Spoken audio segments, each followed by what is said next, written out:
Students, we have discussed the 4 questions of this chapter and now we are on the last but not least, and that question is, give 3 reasons in support of your favorite TV program.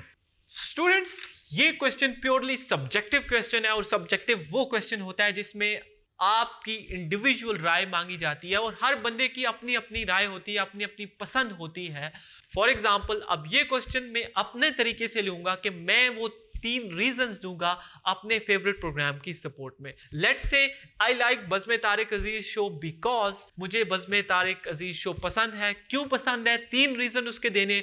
वो ये है कि वो source of information है, हमें वहाँ पे quiz मिल जाते हैं, बहुत सारी इंफॉर्मेशन मिल जाती हैं. सोर्स ऑफ इंटरटेनमेंट भी बज़्म तारिक अजीज शो है, वहाँ पे डिफरेंट गेम्स खेली जाती हैं, प्राइजेस दिए जाते हैं. और थर्ड वन इज कंपटीशन है, वहाँ पे एक कंपटीशन की इन्वायरमेंट भी क्रिएट की जाती है. तो ये 3 रीजन हैं जिसकी वजह से मेरा फेवरेट शो है. आई होप सो आपका भी कोई ना कोई फेवरेट शो होगा और उसके बहुत सारे रीजन होंगे, सिर्फ 3 नहीं होंगे कि वो क्यों आपका फेवरेट है. I hope I answer the question.